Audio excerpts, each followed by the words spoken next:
사랑하는 기쁨의 교회 성도 여러분 안녕하세요. 오늘은 다 같이 고린도후서 8장 1절에서 9절까지의 말씀을 함께 묵상하겠습니다. 형제들아, 하나님께서 마게도냐 교회들에게 주신 은혜를 우리가 너희에게 알리노니 환난의 많은 시련 가운데서 그들의 넘치는 기쁨과 극심한 가난이 그들의 풍성한 연보를 넘치도록 하게 하였느니라. 내가 증언하노니 그들이 힘대로 할 뿐 아니라 힘에 지나도록 자원하여 이 은혜와 성도 섬기는 일에 참여함에 대하여 우리에게 간절히 구하니 우리가 바라던 것뿐 아니라 그들이 먼저 자신을 주께 드리고 또 하나님의 뜻에 따라 우리에게 주었도다. 그러므로 우리가 디도를 권하여 그가 이미 너희 가운데서 시작하였은즉 이 은혜를 그대로 성취하게 하라 하였노라. 오직 너희는 믿음의 말과 지식과 모든 간절함과 우리를 살아가는 이 모든 일에 풍성한 것 같이 이 은혜에도 풍성하게 할지니라. 내가 명령으로 하는 말이 아니요 오직 다른 이들의 간절함을 가지고 너희의 사랑의 진실함을 증명하고자 함이로라. 우리 주 예수 그리스도의 은혜를 너희가 알거니와 부요하신 이로써 너희를 위하여 가난하게 되심은 그의 가난함으로 말미암아 너희를 부요하게 하려 하심이라. 아멘. 우리가 어제 말씀을 통해 바울이 눈물의 편지를 고린도 교회 가운데 보낸 이유가 교회를 향한 사랑이었음을 함께 보았습니다. 또한 고린도 교인들이 바울의 책망을 통해 돌이켜 회개하였고 그것이 하나님의 뜻에 합한 회개였음을 깨닫게 되었습니다. 그리고 그들의 하나님 앞에서 한 근심이 회개에 이른 것이 사역자로서 정말 큰 기쁨이 됨을 바울은 함께 나누었죠. 바울은 8장에서 예루살렘 교회의 가난한 성도들을 돕기 위한 연보를 권면합니다. 그리고 은혜 받은 자답게 헌신으로 응답할 것을 권면하고 있습니다.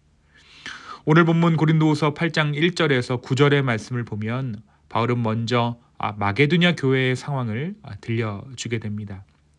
이 마게도냐 지역에는 세 개의 교회가 있었습니다. 빌립보 교회, 데살로니가 교회, 그리고 베레아 교회가 있었죠. 그런데 이 교회들은 당시 모두 환난과 핍박 가운데 있었습니다. 이 마게도냐 지역은 로마 제국에 편입된 이후 무거운 세금과 착취로 고통받고 있었습니다. 게다가 그들은 광산 자원을 통해 먹고 살았는데 이 광산 자원이 고갈되고 무역 역시 축소되고 말았습니다. 당연히 경제는 쇠퇴했고 교인들 대부분은 가난한 평민이나 노예 출신들이었기에 더욱 쪼들리는 삶을 살아갈 수밖에 없었습니다. 바울이 오늘 본문에서 극심한 가난이라고 표현할 때 그것은 단순히 넉넉하지 않다라는 정도가 아니라 거의 극빈 상태를 의미합니다. 정말 이 마게도냐 교회들은 물질적으로는 정말 아무것도 내놓을 수 없는 상황이었다는 것이죠. 그런데 놀라운 것은 그들의 가난함이 그들의 연보를 막지 못했다는 사실입니다. 연보란 어려운 사람을 돕기 위한 헌금을 의미하죠. 이들의 가난함이 이들의 이웃사랑을 막지 못했다라는 거예요.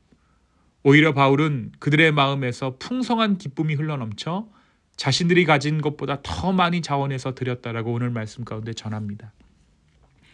여기서 중요한 것은 그들의 마음 자세입니다. 그들은 단순히 돈을 낸 것이 아니었죠.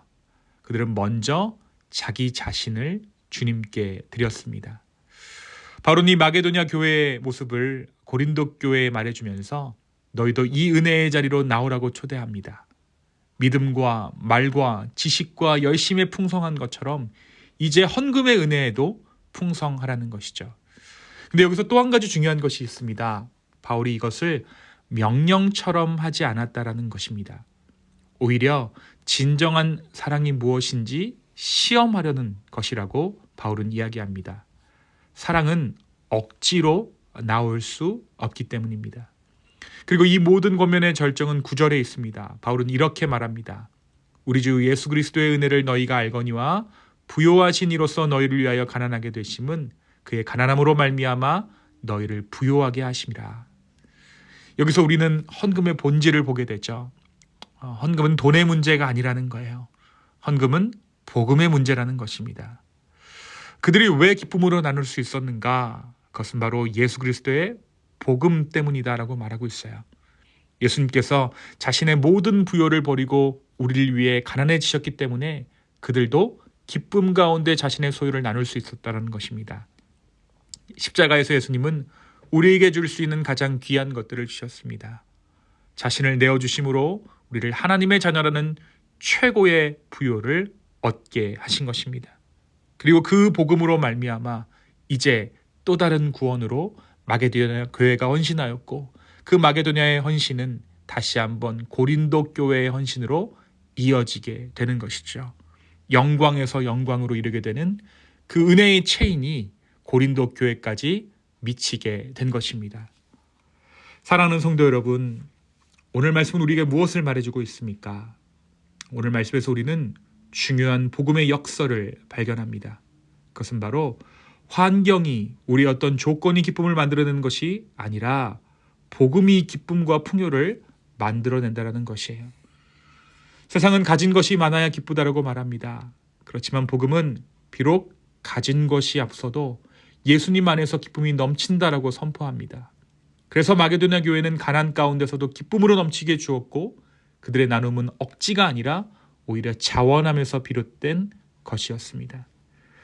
우리는 흔히 보다 나은 환경을 위해 지금의 고난을 대가처럼 지불한다고 생각합니다. 오늘 열심히 희생하면 내일은 더 나을 거야 라고 말하는 것이죠. 하지만 복음은 그렇게 말하지 않습니다. 복음은 보다 나은 환경이 아니라 이미 주어진 은혜가 우리 기쁨의 근원이다라고 말하고 있어요. 내일의 결과가 아니라 오늘 임하신 그리스도의 은혜가 우리를 움직이는 힘이다라고 말하고 있는 것입니다. 마게도냐 성도들은 환경이 나아져서 기뻐한 것이 아닙니다. 환경은 여전히 가난과 환난으로 가득했습니다. 그러나 예수님의 그들의 전부가 되셨을 때 그들의 마음에는 기쁨이 넘쳐났고, 그 기쁨은 자원하는 나무로 흘러갔습니다. 사랑하는 성도 여러분, 오늘 우리의 기쁨의 근원은 무엇입니까? 내 기쁨의 원인은 무엇입니까? 환경입니까? 성취입니까? 아니면 그리스도의 복음입니까? 우리의 기쁨이 예수 그리스도의 은혜에서 흘러나오기를 축원합니다. 그래서 그 은혜 나누기를 서슴지 않는 풍성함 가운데로 우리의 삶이 거하기를 예수님의 이름으로 축원합니다. 두 번째, 오늘 말씀은 헌금이나 연보가 단순히 돈을 드리는 행위 이상이라는 것을 우리에게 말해주고 있죠. 마게도냐 성도들은 단순히 돈을 낸 것이 아니었습니다. 그들은 먼저 자기 자신들을 주님께 드렸습니다. 그러므로 이들의 연보는 재정적인 기여가 아니라 곧 하나님께 자신을 온전히 맡긴 삶의 표현이었습니다. 그들이 가진 것에서 조금 떼어낸 것이 아니라 자신의 존재 전체를 산 제사로 드린 것이었습니다. 그렇게 그들의 연보는 억지가 아니었고 자원함과 기쁨으로 흘러나올 수 있었던 것이죠. 바로 이것이 바울이 그들의 헌신을 기뻐했던 이유이기도 합니다. 사랑하는 여러분, 우리가 드리는 헌금 역시 마찬가지입니다. 단순히 봉투에 돈을 넣어 드리는 행위가 아니라 하나님, 내 삶 전체가 주님의 것입니다라는 고백이 그 가운데 담겨 있어야 합니다. 헌금은 내 소득, 내 소유, 내 지갑의 일부가 아니라 내 인생 전체를 주님 앞에 올려드리는 상징입니다. 그래서 헌금을 드릴 때마다 우리는 다시금 주님께 자신을 드리는 결단을 새롭게 하는 것입니다. 오늘도 우리의 손에 쥔 그 물질보다 더 중요한 것은 우리의 삶 전체인 줄로 믿습니다. 우리의 모든 것을 받으시고 사용하시는 주님께 자신을 온전히 드리는 삶으로 주님께 예배하는 예배자가 되는 그러한 놀라운 축복이 우리의 삶 가운데 있기를 예수님의 이름으로 축원합니다. 이 시간 함께 기도하시겠습니다.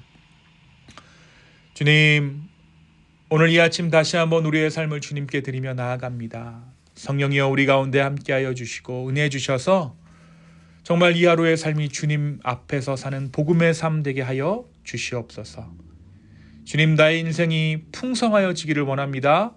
내가 가진 것 소유로 풍성해지는 것이 아니라 주님 주신 복음으로 말미암아 풍성한 인생 살게 하여 주시고 드릴 때도 아낌없이 기쁨으로 내어드리는 그러한 인생 되게 하여 주시옵소서. 주님 감사합니다. 모든 말씀 예수님의 이름으로 기도하였습니다. 아멘.